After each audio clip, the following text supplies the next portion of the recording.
Hello there, guys. Welcome back to another episode of E&Ftv. Today, we're actually putting another installment in with the Candidate on the Market interviews. This series was always about giving an opportunity to candidates that are on the market right now that are looking for jobs, and giving them a voice, giving them a platform to be heard, seen, and actually promote them in some way to try and build a dialogue with potential employers out in the market. And today, I'm so pleased to say that I've got a really good friend of mine, David O'Connor.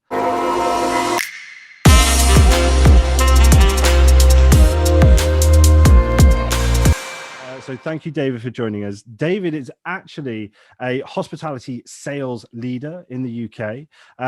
Fantastic gentleman who's got plenty of knowledge to share. But today is all about him, understanding his background, what he's done. And we're actually going to touch on something that I found quite interesting that you spoke about, and that's your insight into the next couple of years and what you see coming. Because I actually think it's going to be quite interesting for a few people to hear. But of course, we're also going to be touching on that candidate element. So what your experience has been like on the market, what's been keeping you motivated or how you've been keeping yourself motivated. And actually, finally, what advice you would give to other job seekers out there that are finding it pretty tough, because it's not the easiest ride right now, as we both know. So David, I hand it over to yourself. Thank you so much for joining us today. Tell us a bit about yourself. So yeah, my name's David. I love working hospitality. On and off, I've worked in many different types of hospitality since 1998 when I was a lad. I was that annoying kid at school who sat at the front of the classroom, was in the top set for everything. My parents thought he's going to be the first one in our family to go to university, and I didn't. I went to McDonald's and flipped burgers. But everything that I've learned about hospitality, really, I've learned from there. Even the things I learned at McDonald's, serving sausage and egg McMuffins at 6:30 in the morning to builders, that I've used in my career, whether it's at the Dorchester as a guest services agent or director of sales at Mama Shelter in Shoreditch. So to all those people that say you have to have gone to a hotel school, I also say to other people, if you put your mind to it and you believe you can achieve it, you can do anything, whether you started off at McDonald's restaurants or you started off at the hotel school in Lausanne, both of which I think are very valuable ways to start a career. Most recently, I was director of sales at Mama Shelter on Hackney Road. Joined there in May 2019. And for me, that was a good example of why you should never say no to something in your mind. So one of the things that I find interesting about sales in hotels, talking to clients, talking to people in the industry, the amount of people who say they can't get a response from a hotel, they can't get a response to an RFP. And I think a lot of that is to do with the mindset of people boxing themselves off and not responding because they don't think they're going to get the business. So I saw that advert from Mama Shelter Shoreditch. I was at the time a director of sales and marketing at the Holiday Inn London, Brentford Lock in West London. I love Brentford, but it's Brentford. It's not the central London. I think a lot of people would see that job advert and think, I want that job. That sounds like a great job. But I work at the Holiday Inn Brentford Lock. They'll never even look at my CV. Applied for it. I sent a little personalized email to the HR guy at their Paris office, a beautiful man called Daniel Marquez. Had an interview. In fact, I had 10 interviews. It was the most arduous interview process I ever had. 10 interviews. And eventually I got the job. Started in May 2019, opened this amazing, wonderful design hotel working with some of the top people in the industry. The general manager, Jamie, formerly of Soho House, was a great guy that I worked with. Learned a lot from him. We had a great team, F&B people, a great chef in Ian Dorr, who formerly was executive chef at the Ned for the events team there. So we had really top talent. And it was a blast. It was a great ride. October and November of 2019 were amazing. DSCI was in town. And if anyone knows hospitality in London, DSCI, every 2 years, it's, every revenue manager's dream come true. Fantastic. And we had this great first Christmas and it was looking brilliant. And then suddenly this thing in China starts happening. And January was a washout. I remember I had a great coffee meeting with a chap called Jeffrey Volpatti. He's one of the top dogs at the revenue team. And I said to him, Jeffrey, what's happening? And Jeffrey just, I don't know. We don't know. He was talking to colleagues at IHG at Hilton, and everyone's like, what's happening? And then February comes, and then of course came March and the lockdown. And yeah, it was a strange year. And I was very lucky. I wasn't put on furlough. The owners kept myself, the GM, the finance manager, HR on a reduced salary for reduced hours, but we kept working through the pandemic and the first lockdown, coming up with great ideas for what we will do when we can reopen, because at the time we didn't know. But it has been one of the most arduous, informative years and a bit of my life and career. I've learned so much about me, about the industry, about people. And yeah, it was a blast that was sadly brought to an end in December 2020 because of the subsequent lockdown. Whatever, is it 3 or 4 that lockdown was in December? Yeah, something like that. And I found myself on the job market again in really tough conditions, but it was great. Lifestyle luxury hotels, great fun to do, and it was a great experience. Lots of new faces we met, lots of great things we did, lots of crazy ideas. A colleague of mine, I came up with the team there. We came up with the idea of sexcation. After so July, August 2020 comes and hotels can open, and we're in London. You know, it's easy to do a staycation in the Lake District. Yeah. People got good. Who's going to travel to Bethnal Green, Hackney, and Shoreditch for a staycation in London? So I said, look, we've got this funny brand, and if anyone out there knows Mama Shelter, it is a sex positive brand. It is family friendly, but does have adult channels in the rooms and sells adult toys for couples on a holiday. So we came up with this fun, unique idea of a sexcation for couples wanting to reconnect after lockdown. It got a great press attention. It was copied by another hotel in London, and they rebranded it as their one night standard. But that's fine. There's no copyright infringement there. We all share in hospitality. And subsequently, it was adopted globally by Mama Shelter as a staycation package, and I see it still working now. And that's what I love about hospitality. You can be creative. You can be unique and individual. You have to be unique and individual for people to come and stay with you. Maybe that's a waffling answer there to what I've been doing recently, Tom. No, not at all. And again, just to give people an idea of, you know, what you're doing at the moment, because I know obviously you are volunteering and you've actually seen some success within that as well. So what have you been doing more recently? So for the last 5 months, very luckily, I've been working with the NHS to pay my rent. So I joined the NHS as a vaccination administrator at the start of the year. And it truly has used all of those hospitality skills, welcoming service users, patients, guests, whatever you want to call them, into the vaccine centre. And essentially that role has grown for me. I was promoted a couple of months ago. I'm now a centre administrative marshal. So my job is to manage the journey, the customer journey, the service user journey, from joining that queue to being checked in, to seeing the healthcare professional for your pre-screening, to receiving that vaccine, to being monitored afterwards, and to leaving the building. And it's been amazing. It's given me hope. It's given me an income at a time when it's needed.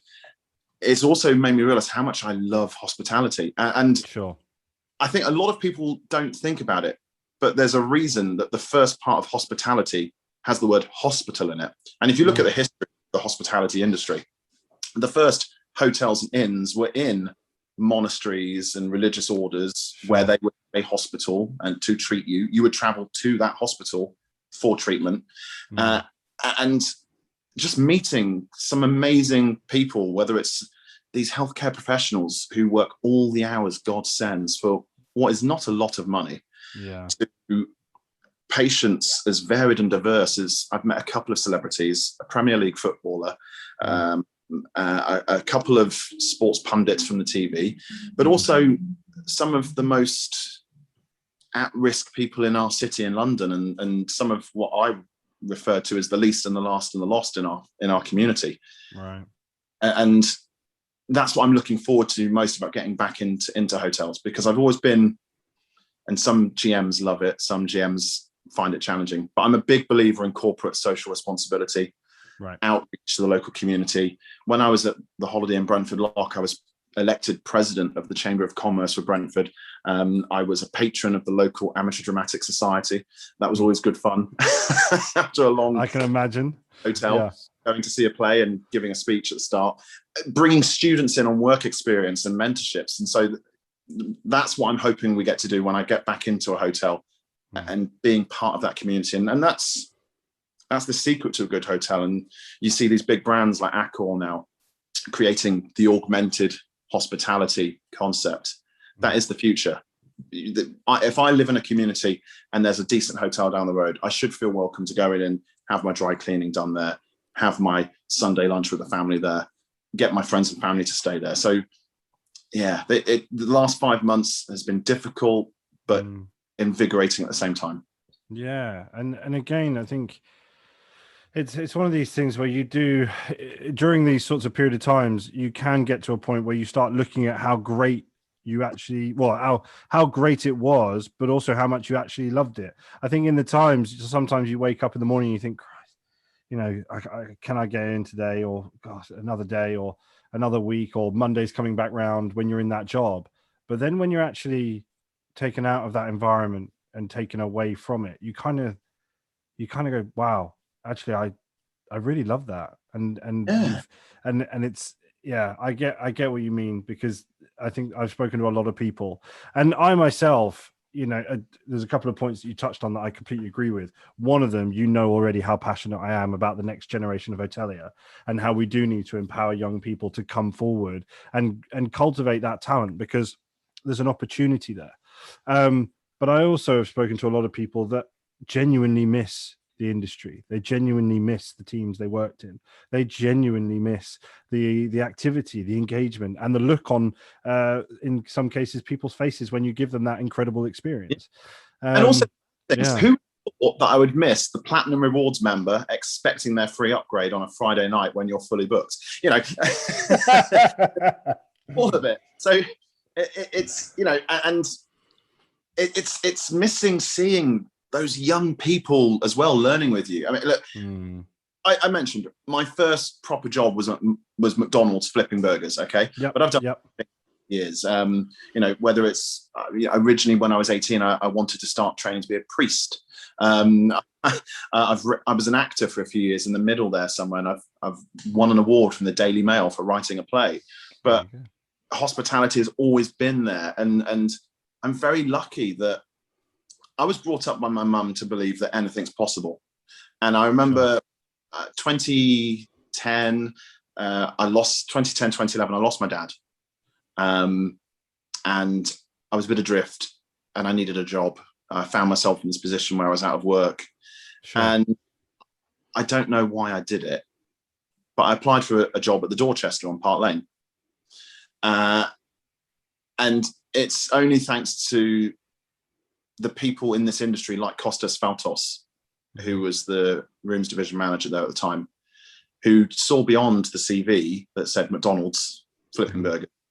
De Vere venues, I was there for a bit, later, and never having worked in London, he was like, well, you come across well in an interview, let's give you a chance as guest services at the Dorchester. And that's where hospitality really works, is you get these incredible leaders like Kostas who take calculated risks based on people. To anyone out there who has struggled over the last few months and has struggled with their love of hospitality, I highly recommend you read Setting the Table by Danny Mayer, because he touches on all of these things about what makes hospitality. So that's a little reading tip there for me. But yeah, it's the one thing I wanted to get out of this interview with you, Tom, is that, number one, it would be great, really nice if there's someone out there who kind of thinks, I like the cut of this man's jib. Let's there's a position for him. But the main thing is, I wanted everyone to know they're not alone. So we met, you and I, in a Clubhouse chat. Yeah. And that Clubhouse chat came at just the right time because I'd been made redundant. I was applying for jobs. I was very lucky to get this job at the NHS, paying not a lot of money. It doesn't pay me what I need to pay my rent and my bills. Sure. So first time in my life, this is the year that I turned 40. I'm having to survive on, I was doing a bit here for grocery delivery with Tesco. Thank God to Tesco. I was doing a bit with the NHS. I've got a bit of universal credit coming in to support me. I'm having to use my savings. I'm having to sell things like my iPad just to get a bit of money in. Sure.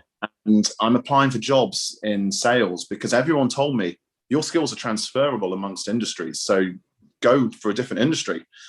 And all I was getting was no. Yeah. Because I don't fit the box they want me to fit. And then everyone's hiring waiters and waitresses as they prepare to reopen, but no one's hiring sales directors. And if they are, 9 times out of 10, that job advert's gone up because of a procedural reason that they've already got the candidate, but we have to advertise it, or they're just advertising it to see who's out there, what's going on in the market, maybe with no intent of hiring someone. And it was having a detrimental effect on my mental health. And I honestly thought I was alone. And then I saw your Clubhouse chat and I joined it, I listened in, and I just thought, screw it. I'm just going to tell people how I really, really feel. And I think I remember. The hospitality industry I think it's been mixed. There are people who tell us stories of how their employers have kept in touch. I mean, at Mama Shelter every month, we'd have like a kind of pub quiz on Zoom so that everyone kept in touch. But then there were people who felt like they were cut adrift, and I've never been made redundant in my life. And when I was told that role was being made redundant, I felt like I was cut adrift. And that's nothing bad against the people there. I get it. It's about survival at the minute for a lot of business. But I honestly thought, I'm alone. I was a guy living alone in London with no family now because I'd lost my mum at the start of the pandemic. So I couldn't do that thing of moving in to my old room and saving money on rent. I'm alone in London. I'm paid a decent wage, but even I'm 3 months away from being on the street. And there was a point before that Clubhouse chat where we met where I honestly thought, I'm going to have to move into my car. Yeah. And I just want people out there to, if anything, the one thing I really want from this chat is for at least one person in a similar position who can't find a job and is struggling and doesn't know where to go. You're not alone. Yeah. Just for people. Yeah. I think it's one of these things where, as we were talking about this, obviously Aidan and Jeremy and I would not have known where you were at, and when obviously you did speak and you did pop that hand up, we were all thrilled, when you came up on stage, because we're always sort of saying, one, it's brave for somebody to put their hand up anyway and come on stage and talk to us, even though we are very inviting. I can understand that.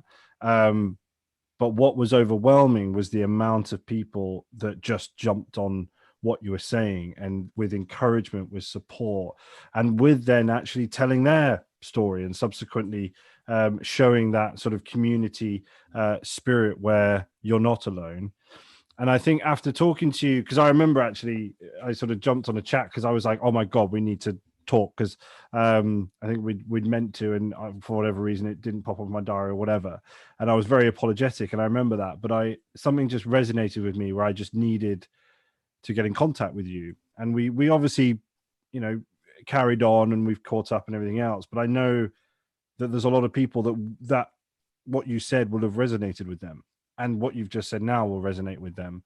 I suppose in terms of your experience on this job market, because of course it is unlike anything else, and you've mentioned about applying for jobs and just not hearing back, or applying for jobs and continually being told that no. Has there been anything since the Clubhouse, or anything that you've changed in terms of your approach to trying to apply for jobs? Is there anything that you've sort of revised, or maybe even just looked at your own mindset in terms of how you're approaching it? Is there anything that you've done fundamentally that's changed, that's driven you forward? Is there anything that you might want to share with other people that's worked? Anything like that you can think of? Faith and belief in yourself. Sure. And it's very easy to get in a rut.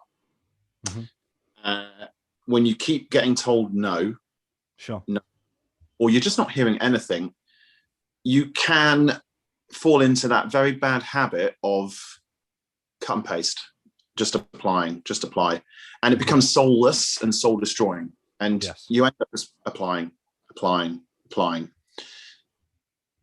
And when there's dozens of people applying for the same job, what does that do? That doesn't do anything for you. You don't stand out.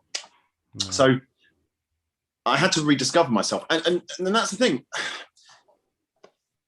Having never been made redundant before, I didn't realize how much it would impact my confidence. Now, anyone that's worked with me over the years will tell you, once you've met David, you don't forget David.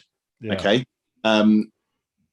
One of my group commercial director in a company I work for, he once told me that he found me irritating because he didn't quite know what to do with me, because I didn't belong in the kind of standard corporate hotels they had, because I was very creative and daring. You know, I'm the guy, for example, when I had a client wanted 7 syndicate rooms to their main plenary and our hotel only had 6, I went to the GM and said, look, if I can get the client to pay for it, can we build a temporary wooden wall with insulation across this coffee station breakout area and create another breakout room? Which we did. A lot of people would think this guy's crazy. What's he been doing on his coffee break? So that creativity, that uniqueness, I lost because it was beaten out of me by circumstance. Sure. And it was simple. When I, as a sales director, am reaching out to clients for the first time, I don't just send them a boring email. I will connect with them through LinkedIn. I'll send a video chat. I will send a little video message. And I thought, David, come on. What are you doing? Just do what you do. Do you. And I think that's the main thing, is in this job market, just accept. You may get a response. You may not. But if you don't do you, why is anyone going to want to talk to you? Yeah. A CV's, we chatted when I was talking to you. I sent you my CV and you gave me some feedback. And I told you, I'm that god-awful person. If I look at the front page of your CV and I just don't want to read it because I don't want to read it, I won't read it. And I forgot. Just, there's other people that might think that way. So do you, and don't forget the basics. So be creative, be unique and stand out. And that's, I kind of beat myself up about it as well after we spoke, because I was like, David, you do this. You know, I remember at Mama Shelter, you know, in my last hotel, I was dealing with pharmaceutical clients and TV companies and football teams coming to play Brentford FC. I'm now in this hotel where I'm trying to talk to creatives and film and fashion. I'm like, I just sent a video message to all the fashion agencies and they started using us and built great relations. And so I put that into my job search, you know. So when I've applied for jobs, I apply. Unless they specifically ask for a cover letter, I don't send one, because what's the point? Who's going to read 400 cover letters and 400 CVs? Very true. And then initially, if I'm not already connected with that hirer, I will reach out and connect with them on LinkedIn. And I would like to think of myself as an early adopter with LinkedIn. I was using LinkedIn back in 2014 to push my holiday in and get business through it. And I'm always checking my social selling index to make sure that I'm on game with that. But I would reach out to them on LinkedIn. Once they've connected, either send a short video clip on LinkedIn, like I did with you, or an email using one of the many different free services you can. And I'd highly recommend, here's a plug for you, royalty expected in the post, listen in on the YouTube channel to E&Ftv to get all these hints and tips, because it's very easy. Lots of people see these videos about how to get yourself out there, stand out. Hardly anyone does it. And it's the same tip. If you put the effort in, you'll win. Yeah. People used to say to me, how in interviews, when they look at the success I had in one of my hotels, growing the meeting and events business, they asked me, how did you do that? And really the answer was simple. I replied to every RFP and every inquiry. Yeah. And so it's, how are you getting attention? Well, I'm following up with people in a personalized individual way, with a video clip that you can't help but miss. And if they don't respond to that, then okay, they're not interested. But I would be, after just doing what I've always done in sales for my job, waking up and getting confidence and belief in myself, thanks to that clubhouse chat with yourself and the people in that room. And big shout out to people like Kat McLeod at Hotel Res, who's really, I've known Kat for years, and she's really G'd me up. And it's using those skills and having faith in it, and the responses have gone up. I've had 2 interviews in the last week. I hope, fingers crossed. Yeah, fingers crossed for you. Fingers crossed for you. One thing I wanted to touch on as well was your insight, because we had a chat prior to this, and it was a really interesting insight into where you see things going over the next couple of years. And I think it would be good for potential, if there are any potential employers out there that do end up watching this, I think it'd be quite cool for them to hear what you believe, the future holds for hospitality, but also, I suppose, what you see business wise in terms of people being in the office, people being, there's a term that I was about to say, but I want to leave it to you. So I'll give you the floor again, because I do want this to be very much your platform. So insight from you of the next few years, what do you see coming? Okay, so I think back to the financial crash, 2008 to 2010. And at the time I was working there at the Dorchester, I remember talking to my colleagues up in the Midlands at De Vere Venue, Staverton Park, and they were saying to me, oh, this recession. And I joked, recession? What recession? We've got some of the world's super rich flying into Biggin Hill, getting into their car and driving to the Dorchester for a trip to London. What recession? And I think something similar is what we're going to see in the next 2 years. Sure. Because I think the real hotels that have a better chance of succeeding, if they put the focus and the effort in, are the luxury and the lifestyle hotels. Yeah. Because you've got to have a really damn good reason to want to travel now to go somewhere. Yeah. And it will be tough. I think everyone keeps saying it, but staycation is the way. There's a lot of people in the last couple of weeks, and I've been meeting them at the vaccine centre, who've had their fingers burnt. They were coming in to try and get second doses early so they can go on holiday to Portugal. They can't go. I think I love our industry, but I think you'd have to be crazy to be planning a trip abroad this year. Yeah. I'm sorry, but I wouldn't do it. And so I think for the next 18 months to 2 years, it is all about that pent-up demand of people that were on furlough, of people who are on good incomes in industries that have benefited, staycationing in the UK. I think you've got your super rich and your top luxury hotels, but there are those lifestyle 4-star and 5-star hotels who can look to attract the people in Manchester, Birmingham, Milton Keynes, Leeds, Bradford on 6-figure incomes, because those people who exist in those places, to come down into London. But it's got to be a really dynamic offering and cleverly laid out. And at the back of your mind, whilst you're trying to capitalize on this leisure business, because I do think any hotel that pre-pandemic was doing 60% corporate, 40% leisure, they've got to get used to potentially doing the flip around, 40% corporate, 60% leisure. I think they've got to focus on that for the next 18 months at least, whilst in the back of their mind, preparing and laying the groundwork for those corporates to come back. And I'm going to stick it out there and say, I believe within 3 years from June the 21st, if it happens, 3 years from June the 21st, we will be back to what it was like before the pandemic. I truly believe that people will be in the office 5 days a week, with all the commuting that entails and the international travel for corporates that entails. And here's why. Andreas Schuermann from the German engineering company, with his office in Düsseldorf, is going to realize that he's missing out on water cooler moments with the guys in the London office because at the minute he's working through Zoom. And when he presses leave meeting, that's it. Meeting finished, conversation over. Whereas if he was in London, he's going to have a bit of chit chat as they leave the room. The assistant who didn't want to say anything in the meeting is going to pipe up and actually add their 2 pence into the conversation. Sure. He's going to have the opportunity to take the team out for dinner in a great, vibrant lifestyle hotel in Shoreditch or Kensington or wherever, and have a good conversation with the guys there over food and drink. He's going to miss that if he's stuck in Düsseldorf.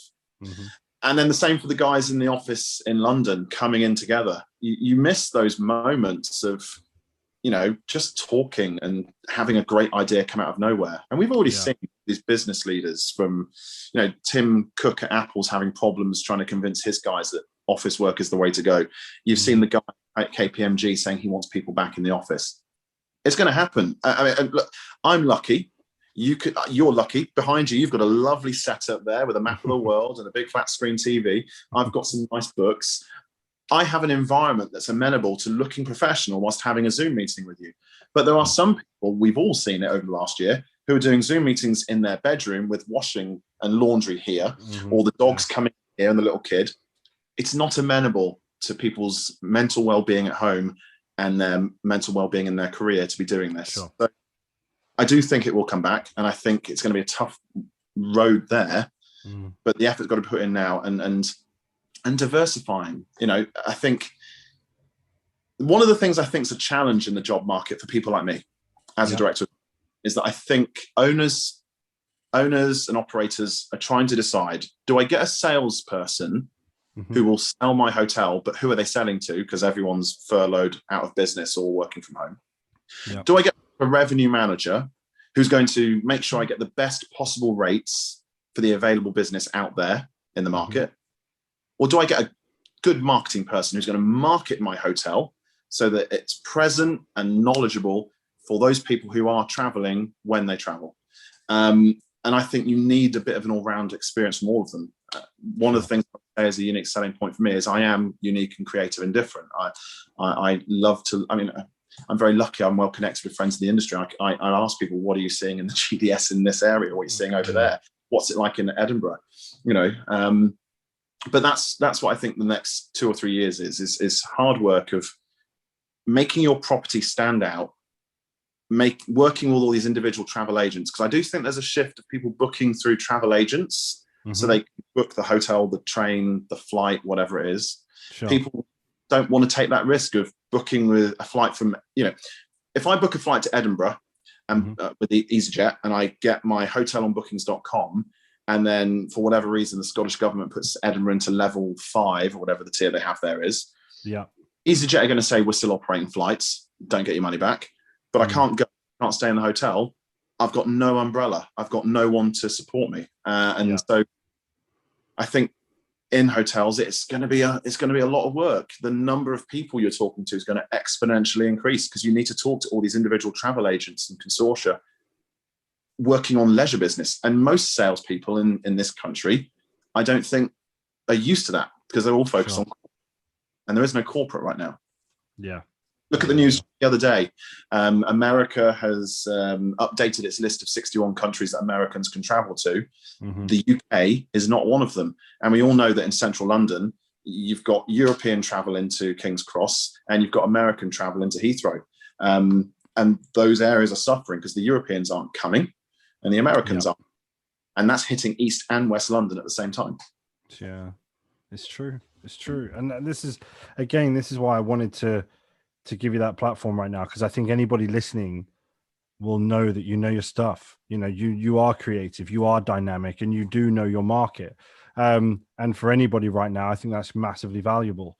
One thing I've noticed, and something that I've spoken about on the Clubhouse sessions before, is that transition from it going from a client-driven market to a candidate-driven market. We're already seeing the bidding war that goes on with certain candidates that I've been dealing with. And I do believe that that is going to just continue to intensify, which is why I'm hoping that this video will, I suppose, instigate some sort of dialogue with you, with potential employers, where they'll think, bloody hell, he really does know his stuff. He's got some great background. And let's be honest, to go from McDonald's to the Dorchester, that's not a bad feat, is it really? and that is testament to who you are as a person and your personality. I suppose, you and I both know that this period of time has not been the easiest for you from a professional perspective, personal perspective, mindset perspective, as we've touched on prior to this. And you've had a lot of hurdles to overcome and keep yourself motivated, right? So has there been anything in particular that has kept you motivated? Have you been particularly focused on what you've been doing to keep yourself motivated? Have you got any insight on that? I think you've got to keep your mind active. It's very, I'm not judging anyone who has just literally vegged out on the sofa and watched Netflix, because everyone's choice is valid in their life. Who am I to judge anyone else? For me, though, it's been keeping my mind active, reading as much as I can, many different things, focusing on work. There's a dignity in work that I think in this modern age that we've all forgotten, kind of, because we're so focused on the happy points in our life that we want to share on our Instagram. And we forget how much joy and that's what I think a lot of us have learned, is how much joy and happiness and dignity your job gives you. Yeah. Connecting with people and staying in touch. Because the reason that my journey got so dark was because I honestly thought I was alone, and my LinkedIn activity started to decrease, and because I thought, oh, woe is me. And talking to people, reaching out to people, staying in touch with people. We touched on it earlier. When I'm applying for jobs, I'm sending personalized videos to people to follow up on the application. But I've actually been also sending out little video clips to my connections on LinkedIn who I have good relationships with, to say, how are you? Let's have a chat. Meeting up with people for coffee, and not being afraid. That Instagram thing again, we live in a world where we think all we can share with the world is the really good stuff, the positive stuff, the, oh, wow, look what I'm doing stuff. Here's the plate of food. I'm at a really great restaurant. Don't be ashamed to tell people you're struggling. You might be surprised at the reaction you get. You and I didn't know each other before that Clubhouse chat, and you're one of the people in the last few months that's really helped me. I've had colleagues, whether it's Charlie, one of the general managers of a restaurant in a central London 5-star hotel near Bank. He's been keeping me because I reached out to him and said, hey, mate, I'm struggling. Can we talk? Ian, the executive chef from Mama Shelter, who's now on the South Coast with the Colwell restaurant in Isle of Wight, just reaching out to them and talking to them, former colleagues and whatnot. And I think that's the one big thing I've realized, is that just being accepting of the situation, and I don't know how I've done it, but it's that, like I said, I forgot the basics because I got into this deep rabbit hole of despair. And the basics ran out of my head, and you said it in that Clubhouse chat, and I'm like, Dave, come on. You do this with clients when you want their room nights. Why aren't you doing recruiters, you moron? and I think that's what I hope we all keep after this pandemic. I've got I want to give a shout out to the Institute of Hospitality, because I've been very active with them. They have every Thursday a coffee morning, chat and coffee, and I've tried to join that as much as I can when the vaccine center allows. And that's been brilliant. People from many different parts of the industry I've never met before, from the South Coast to Scotland, and connecting with them. And I think that's the problem. I think there are two types of people who have shrunk into themselves, and those people that have carried on as normal. And there's no judgment to that, but I was one of those ones that felt despair, shrunk into myself, and I've woken up. You're one of those people that woke me up. And I've just been getting more and more involved with people and connected with people. David, if I was going to challenge you on providing 3 pieces of advice to a candidate that's looking for a job right now, really punchy, what would they be? 3 pieces of advice. Okay. I would say, number 1, don't prejudge yourself. As long as you've got the qualifications to do that job, whether it's a Holiday Inn or the Dorchester, apply for it. Number 2, be unique and individual and stand out. You're not going to get anywhere if you're just pressing apply. Mm-hmm. And number 3, very simple, but an easy mistake that most people make. Ensure that your CV is up to date mm-hmm. and the spell check is correct. Because I made that mistake. There was 2 spelled wrong in it. And yeah. So yeah, those 3 things should get you further, because I was guilty of making the mistake of just hitting apply. Sure. That I don't think they'd interview me, and I was using a CV that I'd used for a while, and I needed to shake it up. I needed to wake up. Yeah. And this is a 4. I know you said 3, but this is a 4th one. Absolutely unacceptable. A general manager, a very good general manager, gave me this one bit of advice, and it has paid dividends in my career. So Damien Frewer, thank you very much for this. For any position in any business you do, you have to be bright, be bold, be gone. Know what you're talking about, be confident in what you're saying and what you know. Mm-hmm. And once you've made that point, shut up, mic drop. I like it. All right, good. Okay, so my one piece of advice will be actually following up on what we've discussed today, and that is get involved in conversations. If you're on the job market right now and you're not being seen enough and your personal branding is not on point, make sure that you're getting involved in conversations. Join the Clubhouse sessions. Get involved in conversations online, whether that be posts that you've seen or things that sort of resonate with you. In fact, I would challenge anybody that's on the job market right now, put a comment below. Put down what your advice would be for other job seekers. Maybe put down any experiences that you've had, whether they be really positive or whether they be not so positive, because that's what this is all about. And that's what this series is all about, is giving that platform to people that are on the market, that are feeling like they're on their own, as David said, and just, I suppose, acknowledging the fact that you're not, and getting involved in conversations with people that are also feeling the exact same way that you are. Because one of the biggest things for me and Aidan and Jeremy, when of course you jumped onto that Clubhouse with us, was when we spoke to you afterwards and I understood what the extent of the situation was and where you were at. It made me realize that I can genuinely help. And it won't take, a lot of time, and it's not going to take a load of effort, because you are a great professional and you're somebody that knows your stuff. It's just a case of offering that hand of support to say, I can help. I've got this skill set, or I do this day in, day out. And all you needed was just a little nudge in the right direction and to get you back on track. And that was it. And I think sometimes that's all it takes.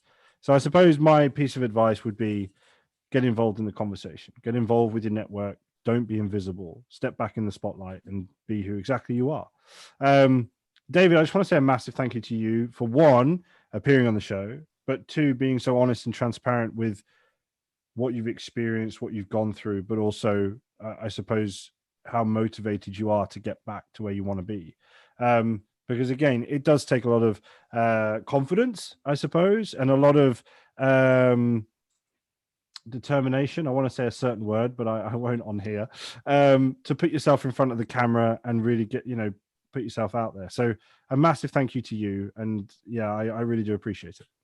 No, thank you for the platform. And we said before you started filming, the overall aim of your show is to put potential candidates in front of people in the hope that there might be someone that reaches out and says, hey, I've got a job. Shall we have a conversation? Yeah. And that's nice. But really, for me, it's the same as a sales approach. No one buys from a salesperson that's trying to sell from them. People buy from sales that they trust and can talk to. Yeah. And for me, my main driving force with this was that I just want at least one other person out there who's feeling at the bottom. They're feeling that they're running on empty. You aren't alone. I hope that what I've said and the awakening that I got from your nudge will resonate with someone else, and they will find themselves back on the right track to getting back to normality. Yeah. And again, David and I would both encourage anybody that does watch this and it does touch a nerve, comment below, get involved in the conversation. I know that David or I would love to get a message from you just saying, look, this is what I'm going through, because that's what we're passionate about. To any employers or potential employers out there that have got this far, that have watched this episode, please do not contact me. Do not message me about David. Do not, try and sort of get the CV from myself. Contact David. This is not me trying to represent David and submitting his CV and getting a fee out of it. Contact David directly. Make sure that you give him a message, drop him a call, whatever it might be, because David would love, love, love to hear from you. If you're not recruiting right now, but you're planning to do so, talk to David, because I know that he'd love to hear from you. So David, as I say, thanks again for coming on the show. I know for a fact that we'll probably catch up again this week, but I want to wish you all the best in your job search. Again, I am here if you want to obviously discuss any more about your CV and obviously other approaches with regards to interview prep, of course. But I just want to wish you the absolute best of luck with your job search. I hope to see you back in the next clubhouse. In the diary. Yeah, good. It's still in the diary. And guys, thank you so much for watching this episode. It's been an absolute pleasure recording this one, and I'm so happy that we're doing these again.